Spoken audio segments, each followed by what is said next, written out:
하나님의 말씀은 오늘도 다시 한번 누가복음 5장에 써보시고 누가복음 5장 4절에서 6절까지 보십니다. 누가복음 5장 4절에서 6절 같이 합독하십니다. 시작. 말씀을 마치시고 시몬에게 이르시되 깊은 데로 가서 그물을 내려 고기를 잡으라. 시몬이 대답하여 이르되 선생님, 우리들이 밤이 새도록 수고하였으되 잡은 것이 없지만 말씀에 의지하여 내가 그물을 내리다 하고 그렇게 하니 고기를 잡은 것이 심히 많아 그물이 찢어지는지라. 다시 한번 기도드십시오. 사랑의 아버지 하나님, 이제 저희들 특별히 하나님의 자녀로 삼아주시고 우리가 이 땅에서 적어도 하나님의 자녀로서 살아갈 수 있는 또한 은혜와 특권을 주심을 감사를 드립니다. 늘 이제 하나님의 참으로 의도에 저희들 합하게 쓰임받고 우리의 믿음이 성장할 수 있도록 은혜 베풀어 주시옵소서. 이 시간에도 함께하여 주실 것을 믿사오며 거룩하신 예수 그리스도 이름으로 기도하옵나이다. 아멘. 우리는 지난 시간에 누가복음 5장을 통해서 실패했던 베드로가 이제 예수님의 말씀에 의지하여 그물을 내림으로 두 배에 가득 채워지는 그런 체험을 하고 그 다음에 영적인 자기를 발견했다고 그랬죠. 나는 죄인으로서 나를 떠나서서 그렇게 할 때 우리 예수님께서 이제 베드로를 택하신 그 목적, 천국된 자기 발견을 이렇게 하게 하셨다라고 하는 것에 대해서 말씀을 드렸습니다. 이제 오늘은 이제 저들이 살다 보면은 뭐 크고 작은 문제가 부딪히는데 주로 우리가 가장 많이 겪게 되는 것이 이제 어떤 문제냐면 물질 문제입니다.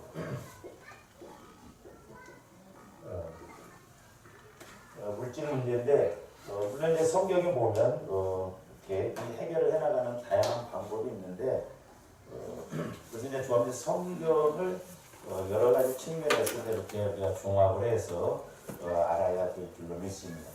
근데 이제 크게 이것을 물질 문제를 크게 한 세 가지로 이렇게 해결하는 방법을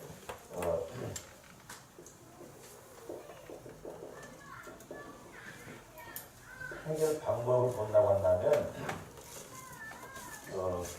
하나는 이제 뭐냐면 우리가 기도를 하더라도 믿음의 기도를 해야 됩니다.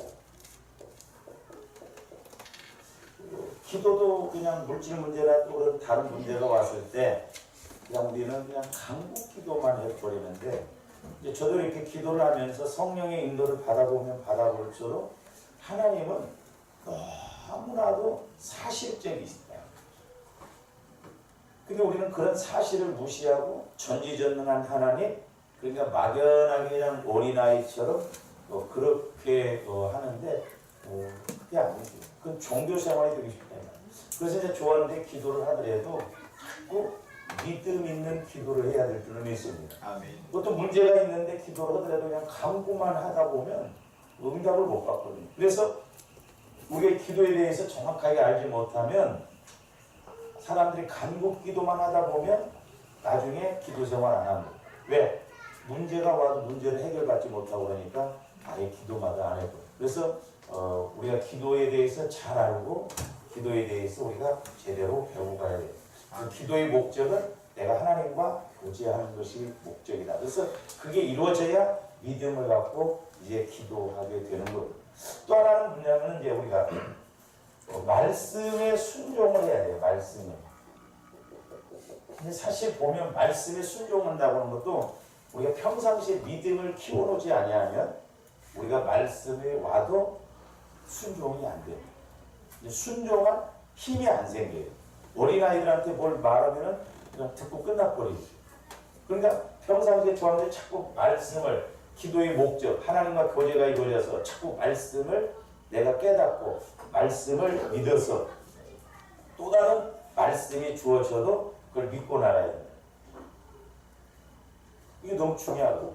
그러니까 베드로도 자기 경험상 낮에 그물을 내릴 수가 없거든요. 근데 말씀에 의지하여 그물을 내린다. 이 말씀에 순종했다. 그 다음에 또 하나 이제 중요한 게 뭐냐면 우리가 믿고 심어라 해요. 하나님 나라는 남는 것이 제가 해보니까 심는 것밖에 없어요. 그래서 제가 이제 우리 목사님들도 보면 그렇고 이렇게 예수 믿는 사람들도 보면 그렇고 심는 사람하고 안 심는 사람하고 확실하게 나중에 보면 차이가 나요. 이게 심을 때는 표가 안 나요. 한 대박 뿌리는 사람이나 한 가방이 뿌리는 사람이나 표가 안 납니다. 근데 나중에 걷어들일 때 보면 표가 나요. 이게 절대 속일 수도 없고 속을 수도 없어요. 그래서 얼마만큼 우리가 이렇게 심느냐. 그래서 이제 여러 문제도 우리가 좀 말씀을 통해서 이제 보면은 자 누가복음으로 한번 가서 봅니다. 누가복음 6장 38절.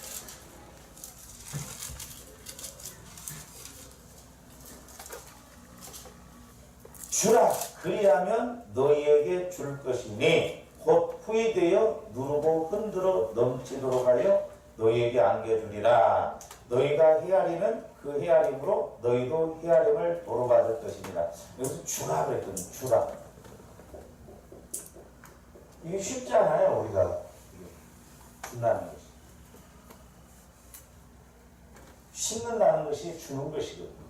근데 하나님 앞에는 그래도 하는데 이게 사람과의 관계에서 이렇게 남에게 심는다는 건 쉽지 않은데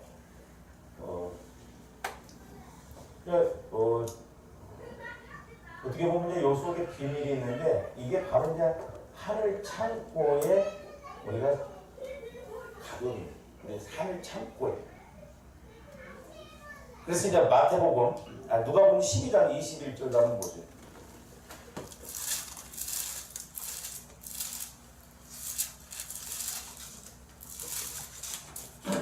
누가복음 12장 21절 한 부자의 어리석은 부자 비유를 쭉 말씀하시면서 그 21절 자기를 위하여 재물을 쌓아두고 쉽게 말하면 저와 여러분들에게 우리 예수 믿는 사람 창고가 두 개, 하나는 내 창고가 있어요.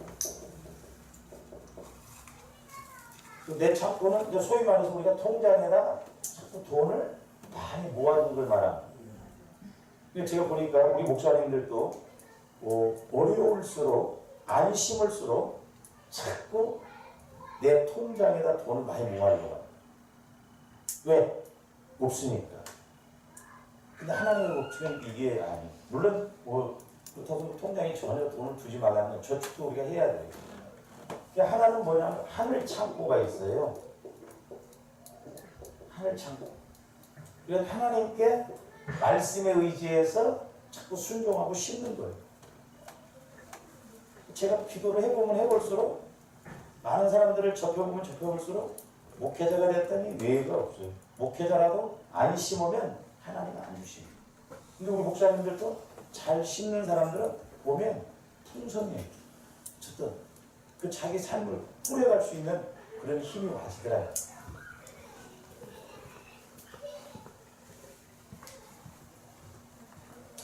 근데 이제 이렇게 심는 것이 왜 어렵냐? 하나님 앞에는 그래도 이제 어떤 면에서는 복 받으려고 이렇게 심으려고 하는데 사람이나 이런 게 어렵습니다. 우리가 선교를 한다든지 구제를 한다든지 또 누구를 섬긴다는 것이 어렵습니다. 그 왜 그러냐? 자, 우리가 전도서 11장을 가서 봅니다.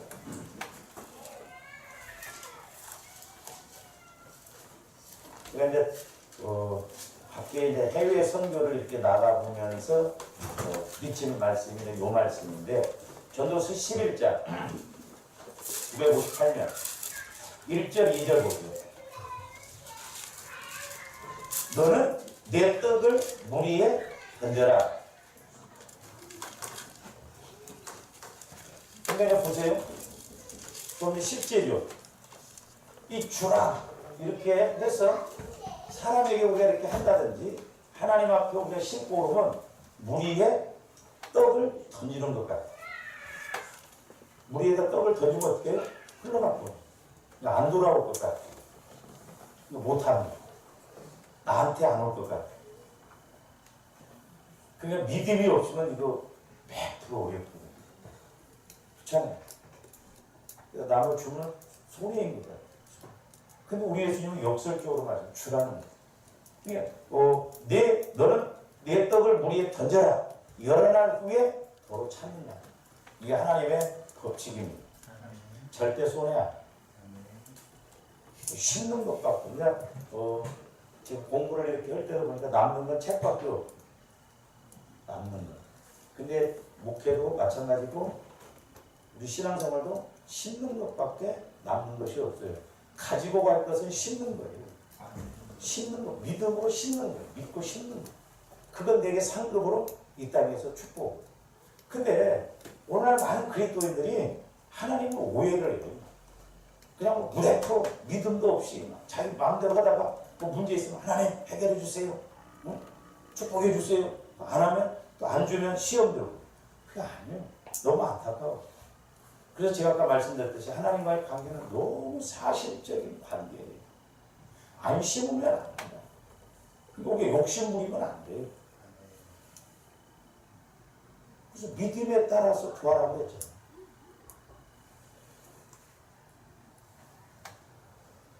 그래서 2절 7에게나 8에게 나눠줄지어다 그랬어요. 근데 될 수 있으면 심는 것도 다양하게 심어놔야 돼요. 기회만 있으면. 그러면 나중에 7이나 8 중에 한 가지가 이쪽이 안 되면 이쪽 것밖에 거둬들여요. 왜? 무슨 재앙이 땅에 임하는지 내가 알지 못해. 그러니까 내가 어떤 어려움이 올지 모르는 그냥 많이 심어놓으면 이 문제가 왔을 때 재앙이 임했을 때 이것으로 해결하거든요. 그러니까 조원들이 문제가 왔을 때 그 문제를 해결하고 가는 것도 능력이고 은혜예요. 그래서 우리가 이렇게 믿고 심어라. 그래서 물질의 문제 해결, 또 축복받아 하나님 차원의 천국 차원의 복을 받을 때 우리가 믿음의 기도를 해서 늘 말씀도 깨달아야 되겠고, 이제 두 번째로는 우리가 말씀에 이제 순종을 해야 된다라고 하는 것입니다. 그래서 이제 그 말씀에 이제 아까도 이제 요걸 먼저 했습니다만은 요 말씀에 대해서 우리가 순종을 해야 된다. 요것도 한번 우리가 생각을 해보고 가는 것이 좋겠습니다. 자, 로마서 4장. 오늘 이제 신방을 가서 이 말씀을 들었습니다만 오늘 연결해 로마서 4장 17절 한번 보세요. 기록된 바 내가 너를 많은 민족의 조상으로 세웠다 하심과 같으니 그가 믿은 바 그랬어요. 믿음이 뭐예요? 믿음. 우리가 이제 개념 정리를 잘해야 돼. 쉽게 말해서 믿음은 뭐냐? 하나님 말씀을 믿는 것이 믿음이다 맞는 말인데 쉽게 말하면 믿음이라고 하는 것은 하나님의 시각에서 보는 거예요. 하나님의 입장에서 보는 겁니다. 그러니까 우리가 내 입장에서 보니까 순종이 안 나오거든요. 믿지를 못하거든요. 근데 믿음은 뭐예요? 하나님의 말씀에 전지전능한 하나님의 시각으로 보는 거예요. 그게 믿음이다. 하나님의 입장에서 하나님의 높이에서 봐야 된다 이 말이죠. 그게 믿음이에요. 쉽게 말해. 그래서 보세요. 아브라함이 처음부터 믿음이 좋았던 건 아니죠. 아브라함도 처음에는 뭐 우리가 똑같기 때문에 뭐 자식을 준다고 해도 자식이 안 생기니까 그냥 하가를 통해서 이스마엘을 탄생시켜 버리고 그러잖아요. 근데 이제 그런 과정, 어려움을 통해서 아브라함도 이제 하나님 말을 전적으로 믿는 믿음을 갖게 되는데 이 17절에서 보면 두 가지를 말씀하고 있어요. 그래서 조원들의 믿음이 요 믿음까지 가면 우리는 뭐 온전하지 않을까 그런 생각이 들어요. 하나는 뭐예요? 죽은 자를 살리심. 마르다와 마리아가 그랬죠. 자기 오빠가 죽었는데 예수님은 지금 살리시려고 하는데 그건 안 믿었어요. 장차 부활할 것을 믿었어요. 이 오늘날도 마찬가지죠. 저와 여러분들이 장차 부활할 것을 믿는데 현실적으로 오늘 사람이 죽었다. 하나님이 분명히 살리시기도 하겠다. 이런 믿음을 안 가질 거야. 그냥 그런가 보다 하지. 그러니까 사람의 생명에 대해서 오늘 죽었는데 오늘 살리신다. 그런 믿음을 가지면 이 사람이 다른 믿음 안 갖겠어요? 네? 부활신앙이에요. 부활신앙. 부활상. 그러니까 부활신앙이 있을 때 부활상도 나타난다. 그 다음 두 번째. 없는 것을 있는 것으로 부르시는 거예요. 없는 것을.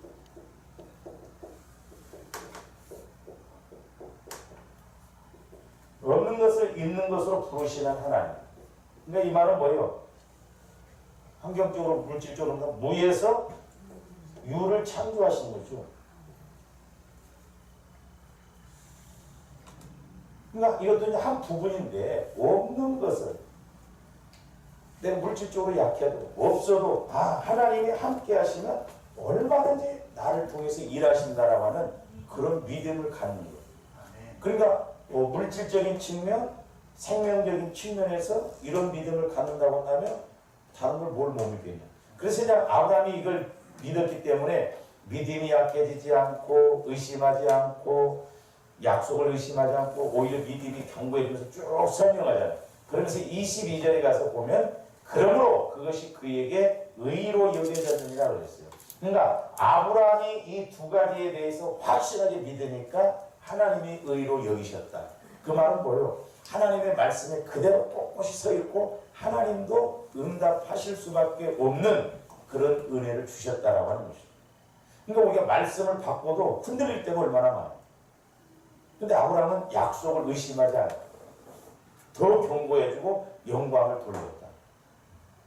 근데 이제 하나님이 오늘 보세요. 말씀에도 베드로가 경험했던 것과 비슷하게 차라리 예수님이 밤에 그물을 내리라면 순종하기가 더 쉬울 거예요. 근데 베드로의 상식과 경험과 지식과는 전혀 다르게 반대로 말씀하시니까 믿음이 아니고는 순종하기가 어렵다. 그러니까 하나님이 저와 여러분들에게 어떤 은혜를 주실 때는 어떤 내 생각하고 코드가 맞게끔 해서 말씀 안 주십니다. 전혀 어떻게 보면 하나님과 내 사이즈가 다르게 내 생각과 하나님의 생각이 다르게 와진다. 그러니까 믿음이 없이는 이걸 체험하지 않으면 죽었다 깨어나도 순종할 수가 없는 거예요. 그래서 우리가 평상시에 자꾸 말씀을 체험하고 하나님과 교제를 나누어서 우리가 믿음을 키우고 이렇게 나가야 될 줄로 믿습니다. 그래서 이제 히브리서 11장으로 가서 보시면 우리가 이제 믿음의 장이라고 하는 히브리서 11장 1절부터 3절 보세요. 믿음은 바라는 것들의 실상이요. 이게 자칫 자칫 잘못하면 내가 이렇게 좀 보고 주셨으면 좋겠다. 그건 믿음 아니에요. 자기 소원이.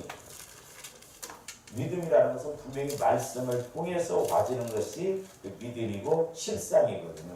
그래서 말씀이 와지면 그 소원이 생기고 그대로 믿고 봐야지거든요. 그러면서 이제 뒤에 보면 보이지 않는 것들의 증거니, 그러니까 이 말은 뭔 말이냐면 믿음이라는 것은 말씀을 받으면 믿음은 들으면서라고 들으면 그랬더니 말씀으로 말합니다. 그러니까 보이지 않는다라는 것은 어떤 현상적인 것이 보이지 않지만 내가 믿음을 가지면 말씀이 와지면 오히려 반대로 보여진다는 역설적인 의미예요. 보이지 않지만 육신적으로는 현상적으로는 보이지 않지만 믿음이 생기면 그것이 현상적으로 보여진다 이 말입니다. 그러면서 선진들이 이로써 증거를 얻었느니라. 3절 믿음으로 모든 세계가 하나님의 말씀으로 지어진 줄을 우리가 아나니. 말씀으로 창조되어졌죠.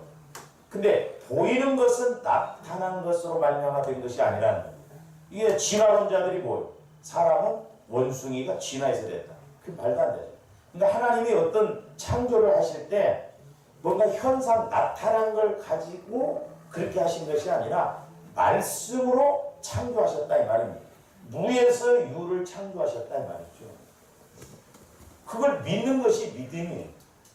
근데 이제 어떤 현상적인 문제가 왔을 때 하나님은 우리가 보는 눈으로 이렇게 있는 것은 아니라 보이지 않는 말씀으로 해결하신다. 그래서 이 말씀에 순종한다는 건 이게 재창조의 역사예요. 재창조. 잘 보세요. 이제 오늘 말씀에 보시면 누가복음 가서 봅니다.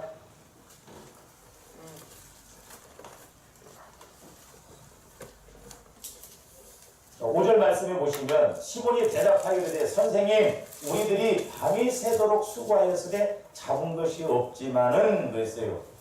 그러니까 지금 베드로가 저녁에 그물 던졌어요. 근데 고기 못 잡았어요. 고기가 없어서 못 잡은 거예요? 네? 고기 많았다니까. 물론 이제 하나님이 예수님이 베드로를 택하시기 위해서 베드로가 고기를 잡을 때 하나님이 한 마리도 못 들어가게 막으셨어. 요게 보여야 돼. 요걸 보는 것이 믿음이에요. 요걸. 그러니까 육신의 생각으로 아까 이제 보이는 것은 보이지 않는 것으로 말미암아 창조다. 말씀이 와지면 현상적인 것이지만 말씀에 의해서 보이지 않는 말씀으로 인해서 저건 된다 안 된다. 그러니까 지금 베드로가 전혀 금으로 했지만 하나님이 고기 한 마리도 못 들어가도 받고 계신다니까. 우리가 이 하나님의 손길을 우리가 붙잡는 게 믿음이에요. 근데 이제 예수님이 그물을 깊은 데로 던지라 하니까 예수님의 말씀은 창조적인 말씀, 창조의 말씀이잖아요. 우주 만물을 창조할 때 말씀으로 창조하셨잖아요. 그러니까 예수님이 지금 그물을 내리라고 할 때는 그건 재창조적인 말씀이에요. 그러니까 예수님이 베드로에게 그물을 내리라 하니까 베드로가 말씀에 의지하여 그물을 내리니까 저녁 못 잡았던 고기를 또 하나님이 싹 그물을 내릴 때 거기로 다 몰려가겠다니. 그래서 두어 여러분들이 수고도 수고지만요 내 노력보다 더 중요한 게 믿음입니다. 그래서 베드로가 뭐라고 해요? 밤이 새도록 수고하였어요. 참. 근데 오늘날 우리는 내가 뭘 하려고 합니다. 자꾸. 잘 보세요. 이스라엘 백성들이 광야를 갈 때 현실적으로 그들에게 가장 필요한 게 뭐예요? 먹는 문제잖아요. 먹는 문제, 입는 문제, 또 대낮에는 막 덥고 더위 문제, 밤에는 추우니까 추위 문제, 뭐 정갈이 있죠.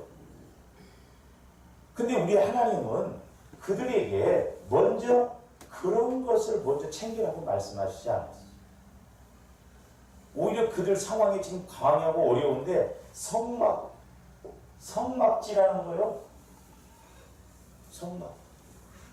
그래서 광야를 행진할 때마다 너희들이 성막을 중심으로 해서 12지파가 중심으로 그렇게 해서 성막을 중심으로 해서 동서남북에서 4지파씩 3지파씩 그렇게 해서 성막 중심으로 생활을 하라는 거죠. 그러면 광야에서 지금 가장 힘들고 어렵고 현실적으로 가장 중요하고 급한 것이 먹는 문제요, 의복 문제요, 이런 문제인데 왜 하나님은 성막 문제부터 이렇게 성막을 지라고 해요? 왜? 하나님이 그들이 할 수 없는 모든 것을 다 해주시고자 하기 때문에 일단. 그러니까 오늘날도 중요한 건 뭐예요? 하나님과의 관계. 하나님과의 관계입니다. 그러니까 마태복음 우리가 5장, 6장, 7장 산상수훈이라고 그러잖아요. 그러니까 그 마태복음 6장에 31절을 보면 너희는 먼저 그의 나라와 그의 의를 구하라고 그러잖아요. 그러니까 물질 문제, 뭔 문제 있지만 너희들이 나와의 관계, 물론 뭐 그의 나라와 그의 의를 우리는 자꾸 그것을 또 막 육신적으로 막 현상적으로 막 구해 물론 그것도 해야 되는데 중요한 건 뭐냐면 내 마음이 주님 마음이 되어지는 거.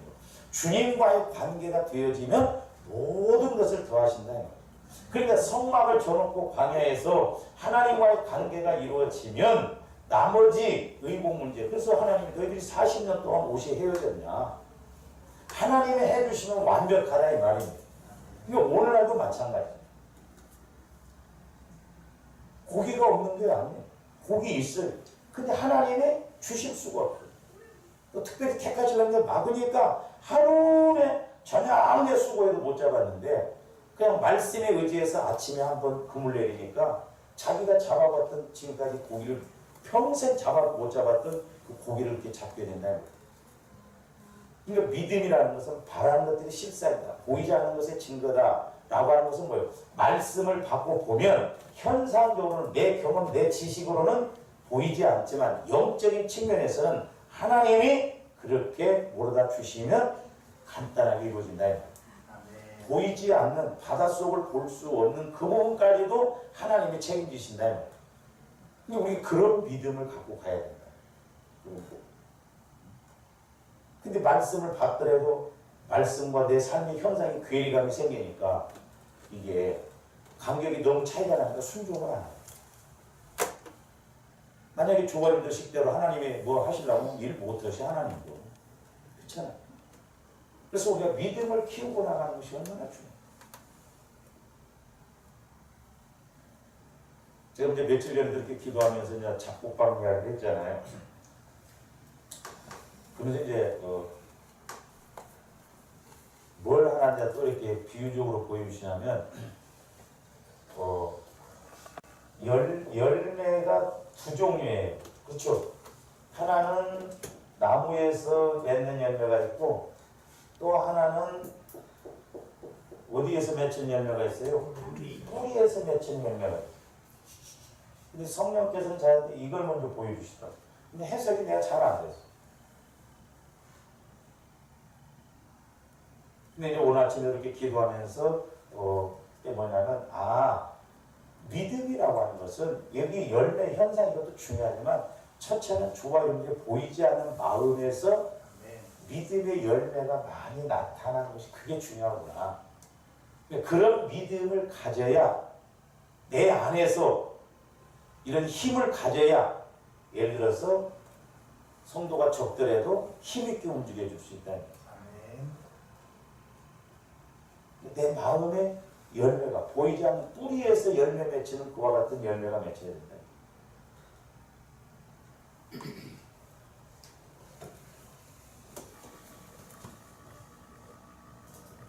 그래서 이제 우리가 자꾸 현상 따라가지 말고 우리는 본질을 자꾸 추구하면서 하나님과의 관계를 맺고 나가야 될 줄로 믿습니다. 그래서 이제 오늘 6절 말씀에 보면 그렇게 하니 고기를 잡은 것이 심히 많아 그물이 찢어지는지라 그랬어요. 자, 그물안에 잡혀진 물고기가 너무 많아서 그 압력으로 이제 그물이 찢어지는 현상이 진행되고 있음을 보여집니다. 자, 밤새껏 그물을 내려도 잡히지 않던 고기가 한꺼번에 이렇게 너무 많이 잡혀서 그물이 찢어지고 있는 상황이 마치 바로 눈앞에 이렇게 펼쳐지듯이 지금 생동감 있게 묘사되고 있는 것입니다. 신기하잖아요. 한 마리도 못 잡았는데 말씀에 의해서 그물을 내니까 찢어지기 전에. 그러니까 주님이 자꾸 말씀을 체험할 때 말씀 따라갈 줄로 믿습니다. 이게 이제 아브라함도 처음에 이게 잘 안 됐지만 이제 아브라함도 말씀을 딱 체험하고 보니까 믿음이 생기면서 참 말씀을 쫓아가고. 그래서 이제 어떤 말씀이 주어지든지 아니요가 없죠. 그래서 오늘날도 주님께 기도하면서 신앙생활하면서 자꾸 말씀을 통해서 그 말씀이 믿어지고 말씀대로 순종해가는 그런 믿음이 되어져야 될 줄로 믿습니다. 자, 이는 이제 예수님의 말씀에 순종한 결과가 얼마나 엄청날 수 있는지를 잘 보여주는 내용입니다. 지난번에도 말씀을 드렸습니다만 그런데 어떻게 해서 그렇게 많은 물고기를 잡을 수 있는지는 정확하게 근거는 안 나왔지만 아까 제가 말씀드린 대로 하나님이 분명히 그물을 내리라고 할 때는 고기를 잡히게 하시기 위한 거 아니에요. 그러니까 말씀을 우리에게 주셨을 때 우리가 순종하면 하나님은 그 말씀대로 나를 통해서 이루신다 이 말이에요. 그러니까 우리가 환경 따라가지 말고 없다고 뭐 힘들다고 낙심하지 말고 자꾸 말씀 따라서 가면 오늘날도 하나님은 분명히 베드로에게 역사하셨던 것처럼 지금도 이렇게 역사하실 줄로 믿습니다. 자, 어쨌든 베드로가 이러한 경험한 놀라운 축복은 자, 그 모든 것이 근데 우리가 하여튼 쓰임 받는 데 있어서 복을 받는 데 있어서 중요한 게 뭐냐면 선택을 받아야 돼요. 선택. 하나님이 아무나 선택해서 쓰시는 건 아니잖아요. 거기 배가 두 척이 있었어요. 근데 예수님이 베드로의 배를 선택하셨어요. 좋아하는데 교회 안에서 선하게 쓰임받아야 될 줄 믿습니다. 악하게 쓰임받으면 안 돼. 악한 도구가 되면 선하게 쓰임. 그래서 밤새 고기자리에서 실패한 베드로에게 이적의 주인공이 될 수 있는 기회를 이제 제공하신 예수님의, 하나님의, 예수님의 두 번째로는 은혜가 필요해요. 은혜.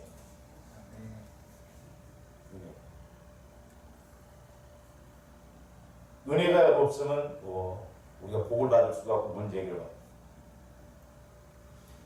그 다음에 이제 세 번째로는 굉장히 이렇게 이제 좀 트라이앵글 법칙으로 이렇게 이루어져야 적어드는 것이 이루어져요. 그 다음에 세 번째로는 말씀에 전적으로 순종한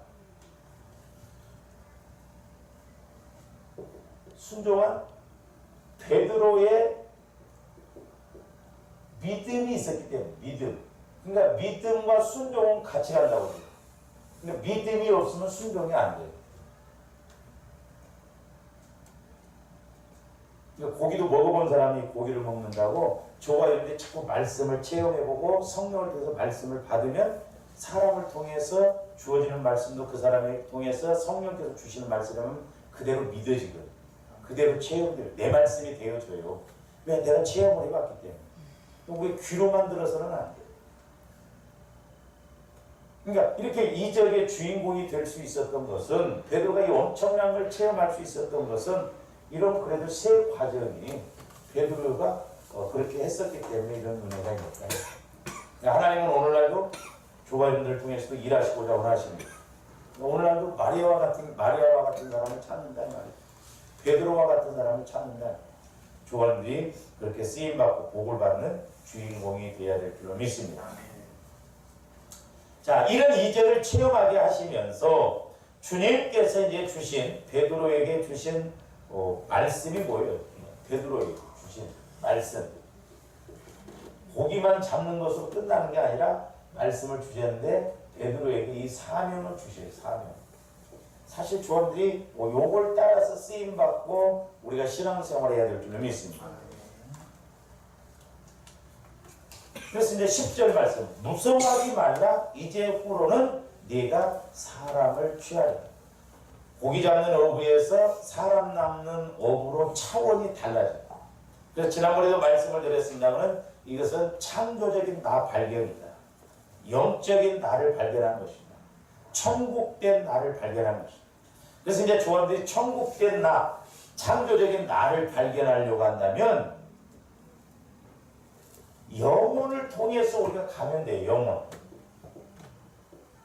그러니까 영혼을 통해서 보면 그 사람에게 엄청난 은혜를 주셨고 엄청난 일을 할 수 있는 믿음도 주셨거든요.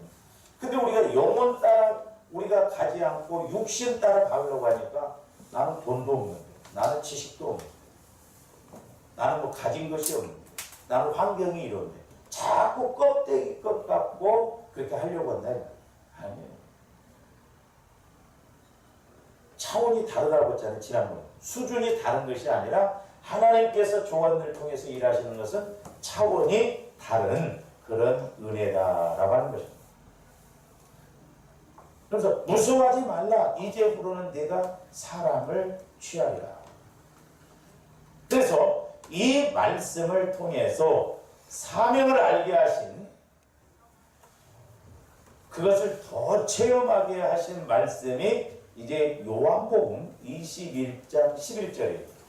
자, 요한복음 21장으로 가서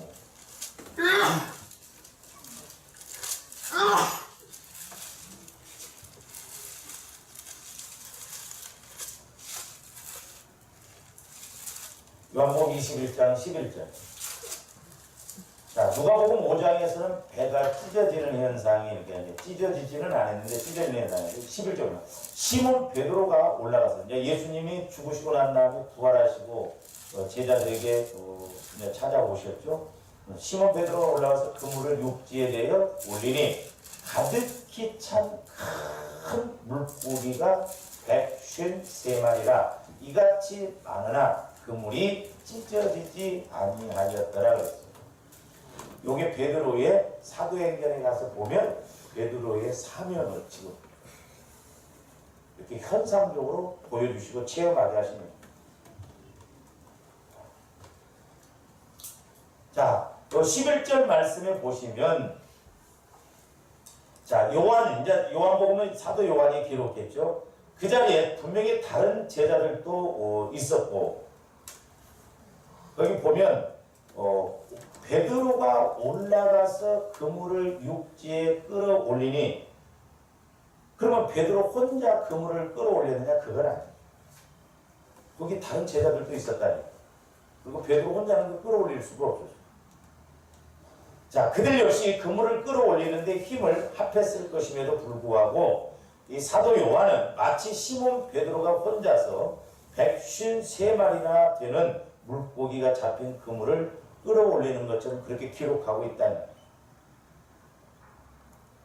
이렇게 이 고기를 끌어올리는 행위가 상징하는 바 앞으로 제자들이 선교 사역을 수행하는 데 있어서 베드로가 이렇게 대표적인 역할을 감당하게 될 것을 보여주기 위해서라고 합니다. 그래서 이제 사도 베드로가 초대교회 때 선교를 함에 있어서 핵심 인물이 돼요. 근데 사실 어떻게 보면 우리에서 깨달을 게 뭐예요? 저와 여러분들이 믿음 안에서 이렇게 가면 분명히 그 믿음과 우리에게 주신 은혜가 분명히 하나님 앞에 쓰임 받을 수 있는 기초적인 것, 전초적인 것을 볼 수가 있거든요.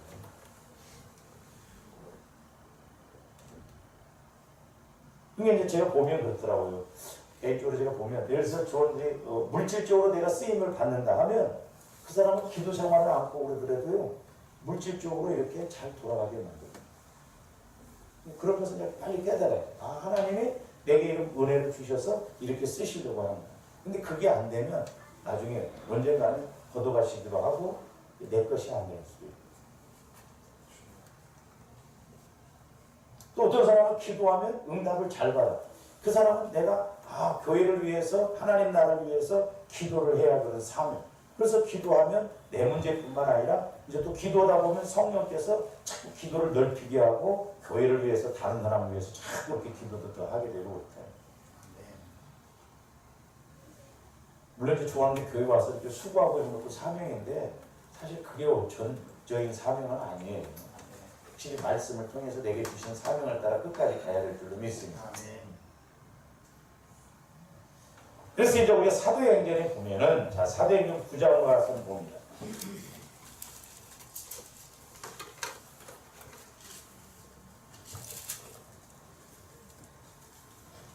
사도행전 9장 32절에서 34절 보세요.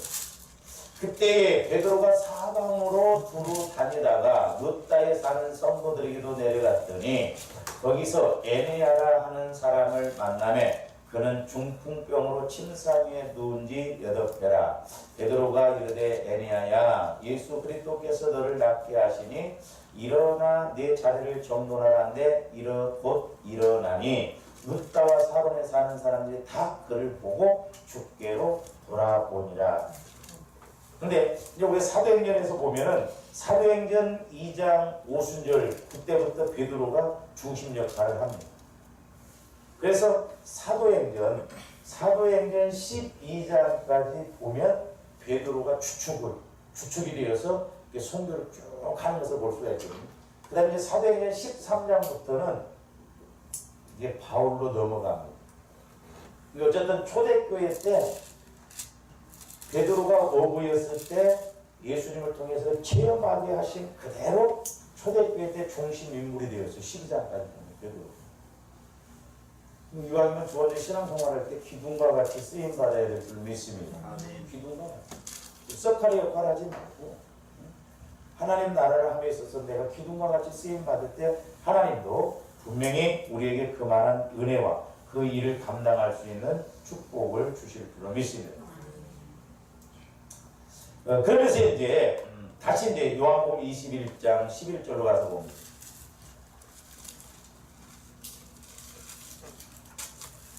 자, 이 사건의 목격자인 사도 요한은 이제 그리스도의 초자연적인 능력으로 잡은 물고기가 이제 매우 풍성하였음을 이제 세 단어를 사용하여서 매우 실감나게 전달하고 있습니다. 그러니까 하나님의 사명을 따라서 우리가 분명히 믿음을 가지고 기도하고 말씀에 순종하고 또 우리가 믿음을 가지고 하나님 뜻에 따라서 심으면 분명히 하나님께서 우리에게 주시는 차원은 천국 차원, 두 배에 가득 채워지는 것과 같은 그런 은혜를, 그런 축복을 주신다라고 하는 것입니다. 좋아하는데 좀 이런 걸 체험해야 될 줄 믿습니다. 할렐루야. 그냥 말씀은 말씀이고 우리는 우리고 따로따로가 아니라 말씀 그대로 이루어지는 그런 체험. 그래서 이제 그 요한복음 21장 11절 말씀을 사도 요한이 아주 이렇게 세 단어를 통해서 실감나게 이렇게 전달하고 했는데 거기 이제 11절 보면 뭐예요? 올라가서 그물을 육지에 끌어올리니 가득히 찬, 그래서 가득히 찼다.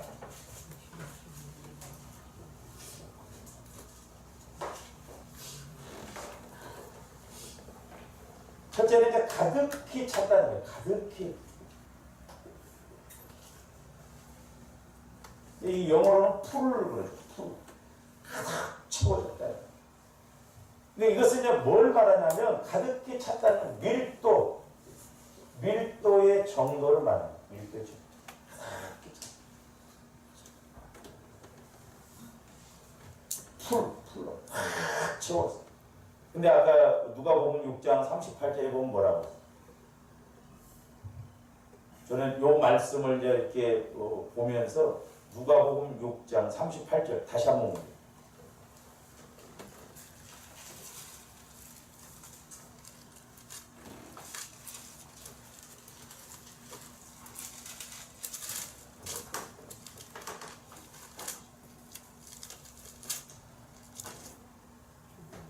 누가복음 6장 30절 주라 그리하면 너희에게 줄 것이니 곧 후히 되어 이 가득히를 적용한다면 어디에다가 적용하겠어? 네? 나도 이게 잘 읽게 왔는데 흔들어 이게 채우기 위해서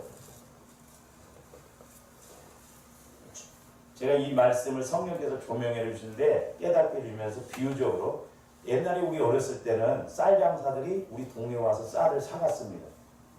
근데 이렇게 이제 쌀 한 대가 이렇게 되로 사각형짜리 뒤가 이렇게 한 대. 근데 이제 이것을 너 대를 집어넣으면 한 마리라고 해요. 이렇게 한 마리. 근데 우리 어머님이 이 되로 이렇게 이제 말이 없으니까 되로인데 너 대를 이렇게 되면서 더 줌을 더 이렇게 놓습니다. 그래서 왜 그래요? 엄마 왜 그래요? 그랬더니 쌀 장사들이요 흔든다고 이렇게 더 들어가고 있어요. 근데 흔들어요 진짜.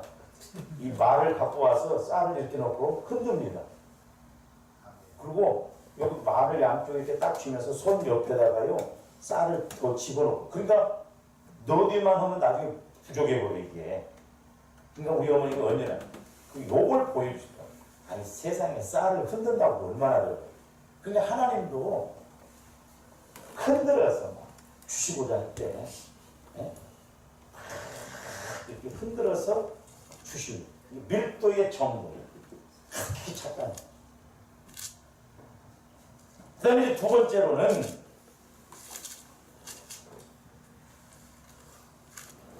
다시 이제 누가복음 요한복음 21장 11절로 가서 보면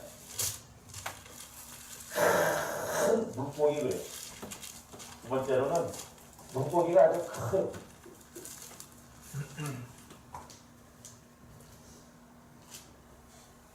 그래서 제가 이번에 밤 주스러 가서도 다음부터는 오면 작은 거 줍지 말아야 돼. 큰 것만 주어야 돼. 무조건 줬는다고 그거 큰 것만 아주 큰 물고기가 잡혔다는 거예요. 이것은 이제 뭘 말하냐면 크기나 부피를 말합니다. 크기나.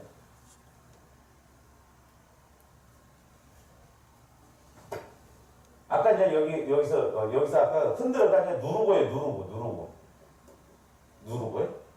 죄송합니다. 흔들어가 아니라 누른다. 요게 흔들어. 부피, 크기나 부피. 흔들어서 확 채워.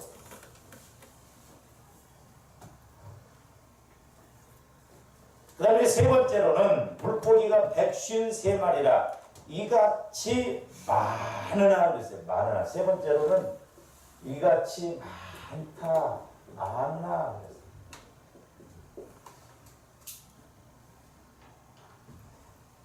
이게 이제 요것은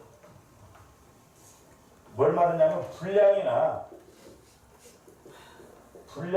수를 말하는 거예요. 분량, 수, 개수라든지 뭐 이렇게. 그러니까 그 누가복음 6장 38절에 이 말씀을 본다면 넘치도록 하나님. 그러니까 큰 빗소리를 들었으면 가랑비가 아니라 큰 비가 와야 되듯이 하나님의 말씀은 그대로 와진다 이 말입니다. 할렐루야. 조언대에서 말씀을 받았어요. 근데 그대로 이루어져 버려요. 충격. 그러니까 마귀가 이런 것을 못 체험하도록 철저하게 우리를 방해하겠다. 나름대로 신앙. 자, 사도 요한은 이와 같은 삼중적 표현을 통해서 단순히 고기가 양적으로 많았다는 사실만이 아니라 예수님께서 행하신 이런 이적의 놀라운 결과로서 많기도 하지만 풍성하고 아주 이렇게 넘치는 은혜가 있는 것을 보여줍니다. 그러니까 우리 하나님께서 이렇게 주시면 넘치도록 주시는 거예요. 이 은혜가 있기를 주님의 이름으로 축원을 드립니다. 그러면서 이제 그 요한복음 21장 11절에서는 153마리라고 했어요. 153마리. 근데 제가 주석을 보니까 이게 상징적 의미와 관련해서 다양한 해석이 있어요. 그래서 모나미 볼펜도 보면 거기에 153이 있죠. 네? 요 위에도 보면은 그게 집사님인가 권사님인데 153 부동산이 있어요. 이름을 바꿨더라고 처음에.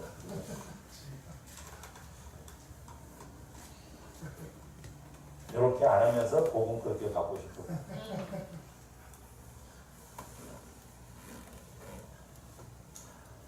그래서 이제 네 가지로 이렇게 나와 있는 것을 제가 이렇게 봤는데 첫 번째로는 첫 번째로는 100은 이방인을 뜻한다고 이렇게 이야기를 했고요. 그 다음에 50은 유대인. 또 이제 3은 삼위일체 하나님을 가리킨다. 이렇게. 그래서 삼위일체 하나님이 이방인과 유대인을 다 구원시키기를 원하셔서 153. 근데 하나님의 말씀은요 그냥 의미가 없는 것이 아니라 다 뜻이 있더라. 뜻이 있어요. 한 단어에도 하나님의 뜻이 있고요. 그 다음에 이제 두 번째로는 자연수인 1에서 17일까지 합친 수가 153이랍니다.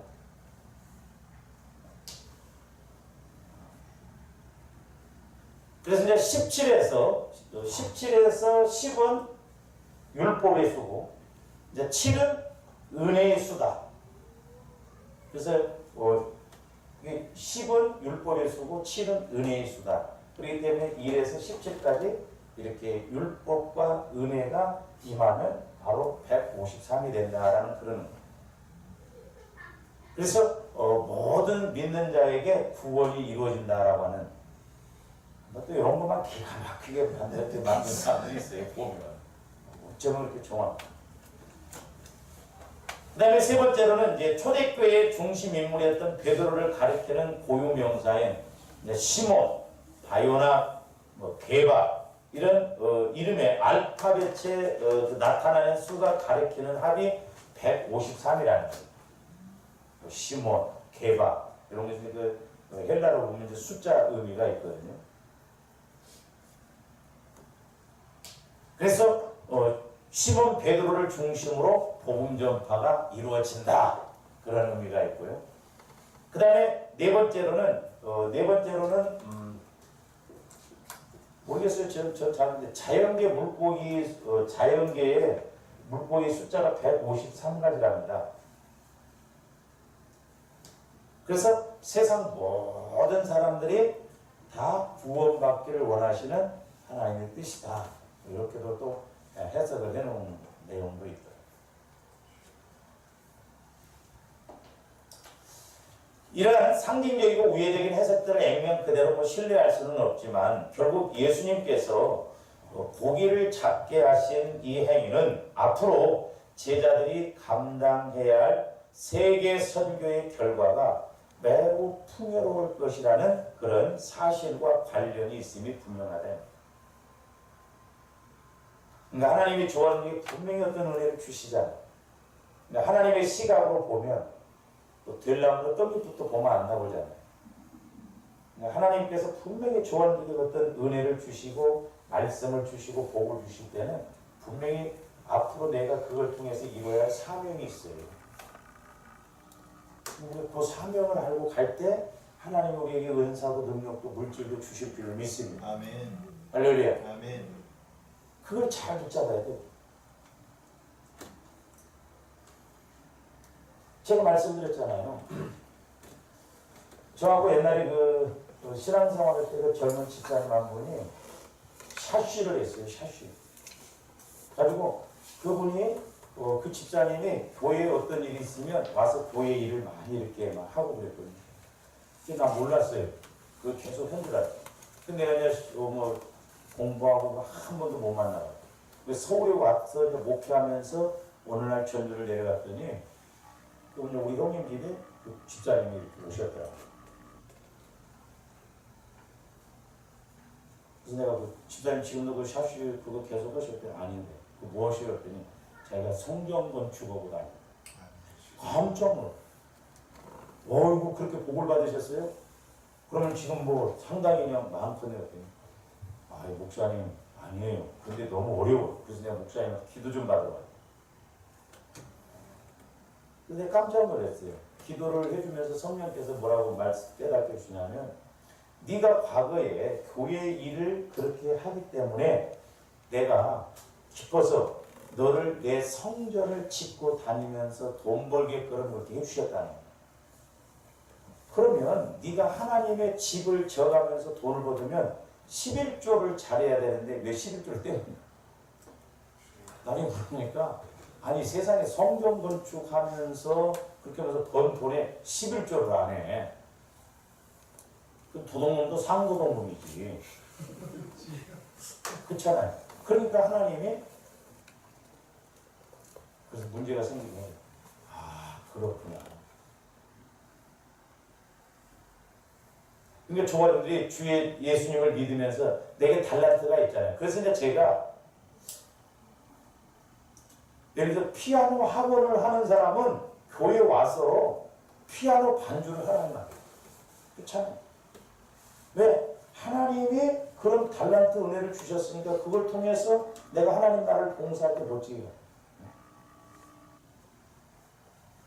제가 그래서 말씀드렸잖아요. 그 3번에 제가 갔을 때 어떤 자매가 교회에서 반주를 하는데 한 달에 30만 원씩 받는데 큰 교회일 때 20. 그래서 내가 받지 말라고 그랬어요. 애들 몇 명만 더 오면 그 30만 원. 3만 원 받으나 30만 원 받으나 300만 원 받으나 받는 건 아니에요. 근데 제가 기도를 해주고 그랬더니 이 자매가 진짜 다음 달부터 안. 나중에 말 들어보니까 3번에서 저 안양으로 가서 그 학원을 더 넓게 이렇게 차렸다는 거예요. 그러니까 이제 처음부터 조합원들이 주신 것을 자꾸 개발해 나가면 하나님이 그렇게 이루어 나가실 줄로 믿습니다. 아멘. 베드로도 그러니까 오부였지만 이런 과정을 따라서 가니까 사람 낳는 오부로 쓰임 받잖아요. 아멘. 분명히 조합원들에게 저는 확신해요. 우리가 하나님께 쓰임 받고 복을 받을 수 있도록 은사 한 가지 이상씩은 주셨더라. 아멘. 분명히도 불재주가 있다고 하잖아요. 그러니까 하나님께서 내게 주신 그 달란트, 그걸 통해서 가면 하나님은 그것을 통해서 일을 하셔요. 거기에는 무슨 돈, 학벌 그게 필요 없어요. 하나님이 주신 지혜, 그 믿음, 사명을 따라서 가고자 할 때 하나님이 일하신다는 사실. 그래서 속사람 우리의 영혼을 통해서 보면 분명히 하나님이 쓰시고자 하는 계획이 있어요. 근데 마귀가 철저하게 그걸 모르게 하고 방해를 하니까 겉사람 갖고 하려고 하니까 우리가 얼마나 힘들어요. 그러므로 우리는 이 누가복음 5장을 통해서 진짜 영적인 나, 창조적인 하나님께서 나를 통해서 이루시고자 하는 게 뭔가 영혼을 통해서 쓰임받고 나가는 조반들 되시기를 주님의 이름으로 축원을 드립니다. 기도하십니다. 사랑의 아버지 하나님 감사를 드립니다. 우리 하나님께서 참으로 저희들을 택하실 때도 베드로처럼 분명히 일하시고 쓰시고자 하는 사명이 있기 때문에 우리를 택하신 줄로 믿습니다. 아버지 하나님 이제 우리들도 늘 말씀에 입각해서 우리가 쓰임받고 복을받고 영광 돌리는 저희들 되게 하여 주시옵소서. 감사를 드리오며 예수 그리스도 이름으로 기도하옵나이다. 아멘.